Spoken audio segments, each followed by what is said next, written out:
Bueno, amigos, muy buenos días. ¿Cómo están? ¿Cómo amanecen? Bueno, amanecemos con interrogantes.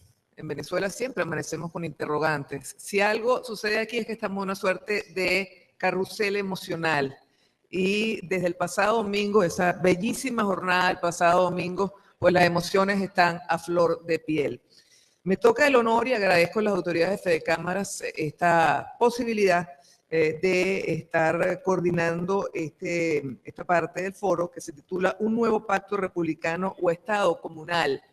Y aquí habría que poner muy destacadas las interrogantes. Un nuevo pacto republicano o Estado comunal. Y las interrogantes van en doble sentido. ¿Por qué? Porque a estas alturas, cuando el propio gobierno se puso la fecha tope, uno no sabe si se puso la propia soga al cuello, el propio deadline, él mismo, el 30 de julio, pues a estas alturas todavía no sabemos si realmente se va a dar o no esta Asamblea Nacional Constituyente. Estoy viendo allí a la alcaldesa. Bienvenida, alcaldesa, ¿cómo está? Bueno, me toca entonces presentar este panel y es por demás llamativo, es un gusto contar con figuras como el rector Ángel Lombardi, licenciado en Educación, Mención Ciencias Sociales, a Historia, licenciado en Filosofía y Letras en la Universidad Complutense de Madrid, posee estudios de doctorado en la Universidad Complutense de Madrid, profesor invitado de reconocidas universidades, tanto nacionales como internacionales, miembro de la Asociación Mundial de Ciencias Políticas, miembro de la Asociación de Historiadores de Venezuela, miembro de la Asociación de Periodistas de Opinión. Bienvenido, rector, un gusto. Tenemos también al señor Carlos Fernández, expresidente de Consejo de Comercio, empresario. Estuvimos conversando allí fuera del micrófono, también corredor, y eso es importante. Por eso te da largo aliento para lo que estamos viviendo, que realmente es un maratón. Bueno, una muy querida colega, como es Sebastiana Barraez, especializada en la fuente de seguridad, la fuente militar, y ella va a presentar una charla interesante, además con un nombre bien llamativo, la afán chavista y antiimperialista, y también aquí caben las interrogantes, porque es precisamente lo que ella nos va a tratar de despejar.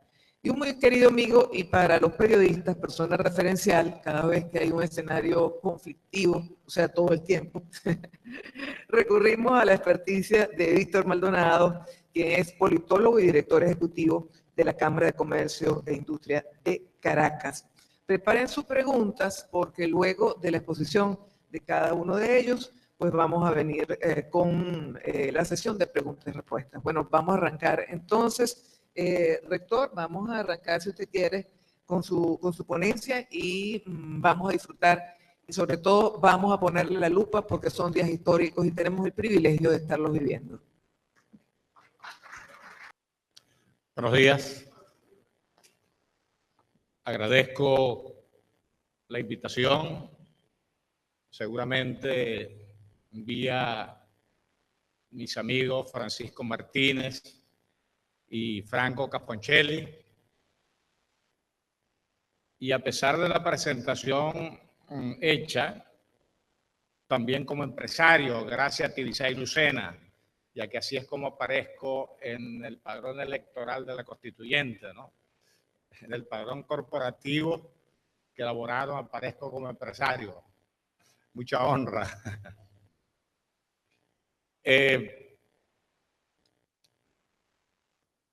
Voy a empezar por dar mi opinión con respecto a la pregunta. Yo de manera absoluta me pronuncio por el pacto republicano. El Estado comunal, a mi juicio, es una amenaza, no la desestimo.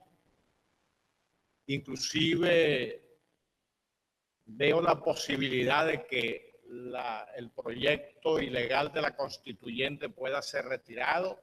Inclusive si no es retirado, no le veo futuro al Estado comunal. Lo que sí veo es que vamos a seguir, como lo hemos hecho en los últimos 200 años, 2 siglos, reformulando, perfeccionando, siempre hacia adelante, el pacto republicano. De tal manera que en ese sentido no es la primera crisis que vivimos, ni va a ser la última, Esta crisis tiene sus peculiaridades, pero tengo la plena seguridad que la sociedad venezolana al final va a lograr encontrar el camino y seguiremos adelante.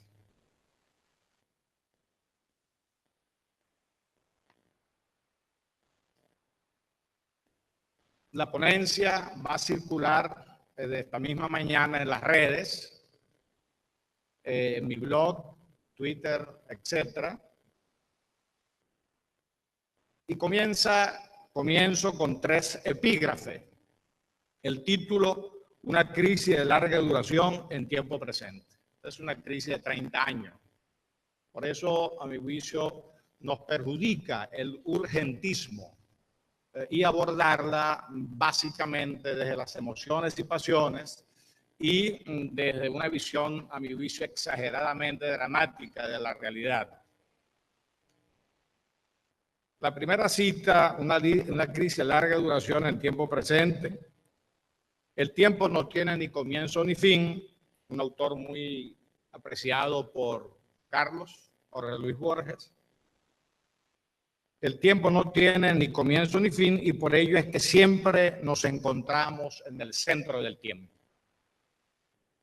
Esta última frase creo que resume una idea importante. Los protagonistas somos nosotros. O sea, siempre nos encontramos en el centro del tiempo. Dentro del proceso de reeducación nacional al que tenemos que someternos, tenemos que olvidarnos un poquito de que como el único tiempo importante venezolano fue Bolívar y la independencia, y después lo más importante que nos ha pasado el petróleo. Eso es pasado. A nosotros nos interesa el presente futuro y los protagonistas somos nosotros. Lo que hemos vivido y estamos viviendo en los últimos tiempos, realmente guardando la distancia de circunstancia y violencia, realmente no tiene nada que envidiarle a otras crisis, a otros tiempos, a otros acontecimientos. Y hay 2 ideas que quiero compartir de entrada antes de empezar propiamente la lectura. Una es que todo lo que ocurre es racional. Es una idea hegeliana. Todo lo real siempre es racional. De tal manera que frente al chavismo tenemos que quitarle ese sentido de fatalismo negativo o de lo demoníaco, el mal. No. El chavismo fue engendrado por Venezuela y por venezolanos.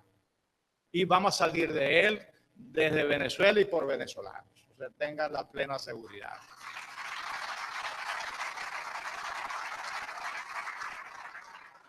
Y lo vamos a hacer desde la única posibilidad humana que tenemos los seres humanos, valga la redundancia, que es la conciencia histórica a partir de la propia experiencia. Y esta es otra idea filosófica kantiana. La conciencia solo es producto de la experiencia, solo es producto de la realidad. Por consiguiente, yo veo dentro del drama nacional y las dificultades nacionales, veo una conciencia nacional emergente preparándose para el siglo XXI. Nosotros estamos siendo semilla que va a germinar para una Venezuela del siglo XXI. La libertad humana nunca es absoluta. Su límite es el otro, los otros, con quienes estamos obligados a convivir, tolerar, respetar y eventualmente ayudar en función de un bien común. La libertad con responsabilidad resume el principio ético moral fundamental: desearle al otro el mismo bien que deseo para mí. Bertrand Russell fue entrevistado cómo avisoraba el futuro y qué le exigiría el futuro. Bertrand Russell decía, recomendaba que para la sobrevivencia de la especie, la tolerancia para la convivencia y la necesidad de atenernos a los hechos para entender la realidad. Tolerancia y hechos. Decía y sostengo que la libertad humana nunca es absoluta. No escogemos nuestro tiempo ni la sociedad y la cultura de la cual vamos a formar parte. Siendo lugareños emocionales de lengua y costumbre predeterminada, nuestra época nos obliga a la globalización. habitante de la casa común, recomiendo leer la encíclica Laudato Si de Francisco, del Papa. Nuestra identidad culturalmente se amplía hasta niveles planetarios. Hemos creado una noósfera tecnológica comunicacional en un contexto económico y geopolítico global. Habitantes del tiempo, este nos habita consumiéndonos y al mismo tiempo nos exige consumirlo. El tiempo particular, y en nuestro caso este tiempo venezolano tan difícil, atormentado y opresivo, y es este quizás nuestro principal desafío. Intentar comprender lo que nos ha venido sucediendo para que desde la lucidez, superar las dificultades creativamente y asumir la crisis, como tantas veces se ha dicho, como una oportunidad y no como una derrota. Como nación, tenemos siglos de existencia en un largo mestizaje antropológico y cultural que nos hace particulares y universales a la vez. Como nación, a partir de 1492 fraguamos durante 3 siglos en el colonialismo hispánico de la época y desde 1810 y 1811 optamos por la modernidad al asumirnos como república civil y desde el siglo XX intentando desarrollar un proyecto democratizador de nuestra sociedad, de economía moderna y un sistema político democrático. Como todo proceso histórico de larga duración, se ha progresado sin lugar a dudas, pero el progreso por definición no es lineal y en el camino permanentemente hay obstáculos que vencer y siempre con posibilidades ciertas de retroceso. De la matriz hispánica, europea, africana y asiática surge la venezolanidad, con un pequeño nuevo género humano emparentado directamente con el continente americano en su totalidad y particularmente en la región geopolítica y económica cultural que venimos llamando Latinoamérica. La independencia que recién acabamos de conmemorar sus 206 años fue un proyecto civil y civilizatorio tempranamente abortado por la guerra, la violencia y la anarquía que nos duró casi un siglo hasta la derrota bárbara de los caudillos en 1903. No otra cosa fue nuestro siglo XIX, una larga y perniciosa guerra civil de una sociedad extraviada en la pobreza y en la discordia. Solo en los 20 años de la guerra emancipadora se calcula una merma de nuestra población en 30% y otro 30% en la llamada guerra federal. Hay que esperar al siglo XX y el azar del petróleo para que Venezuela despierte de su letargo histórico y con el desarrollo demográfico, social y económico del país surge y se desarrolla el proyecto político más importante de nuestra modernidad, que no es otro que la democracia, como proyecto político moderno del poder y la subordinación militar al poder civil, separación y autonomía del poder y alternabilidad electoral vía sufragios confiables. Formalmente, la democracia venezolana, en términos electorales y políticos, surge en 1947. Yo no sé por qué se ha olvidado esta fecha. La democracia venezolana, en términos formales, surge en 1947 al establecerse el sufragio universal y el reconocimiento pleno de los partidos políticos y sindicatos. Proceso que se continúa de manera accidentada, pero a la larga perfectible, cuando en 1989 se logra establecer de manera legal la elección directa de gobernadores y alcaldes, y es en 1999, dentro de la discusión constituyentista de la época, cuando se logra establecer en la nueva Constitución, la actual, el principio fundamental de la teoría política moderna, como es el principio de la soberanía popular, que viene a sustituir el viejo principio del derecho divino del poder. Tal como dijera John Locke, al apelar los pueblos a la consulta popular, están apelando al cielo. No otra cosa es nuestra genética democrática, no una serie de principios abstractos, sino la concreción histórica de esos principios en leyes y constituciones y en la práctica política concreta. En la genética de todas las sociedades modernas está la aspiración legítima de vivir mejor, como individuos y como colectividad. Este fue el gran descubrimiento del pensamiento liberal y que los intelectuales llamaron la idea de progreso. Educar, formar y darle oportunidades a cada individuo y a través de la libertad individual y con las garantías del Estado de Derecho posibilitar y permitir que toda la sociedad progrese, y si en el camino del desarrollo se producen rezagos o marginación por diversos motivos, la sociedad y el Estado, en función del bien común y de acuerdo al principio de subsidiariedad y complementariedad, se ocuparán de desarrollar las políticas pertinentes que permitan de alguna manera hacer real el principio de la igualdad. El fracaso de estas políticas en garantizar el mayor equilibrio posible en la sociedad permitió desarrollar dos deformaciones políticas e ideológicas que por comodidad y reduccionismo terminamos llamando populismo. Y como complemento, el burocratismo electoral clientelar. En la medida que el proyecto democrático se rezaga con respecto a las legítimas aspiraciones individuales y colectivas de libertad, ascenso social y bienestar, nuestros sistemas democráticos entran en crisis, que es lo que estamos viviendo. Entran en crisis y cada tanto tiempo el autoritarismo y la dictadura nos amenazan.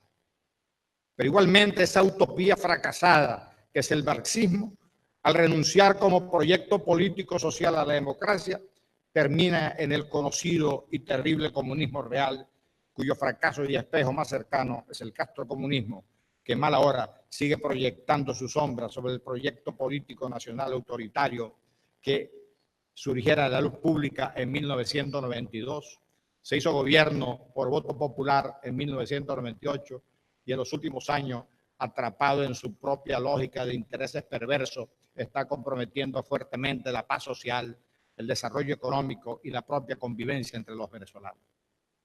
Nuestro país se puede caracterizar como un sistema social no cristalizado, en donde los diversos grupos y clases sociales están en permanente hibridación sin terminar de definirse y asumirse desde una identidad conclusiva y su respectiva conciencia de clase. En ese sentido, podemos hablar de una burguesía en formación. Igualmente, unas clases medias que no terminan de definir sus límites socioeconómicos y una marginalidad difusa desde el punto de vista de su actividad social y económica.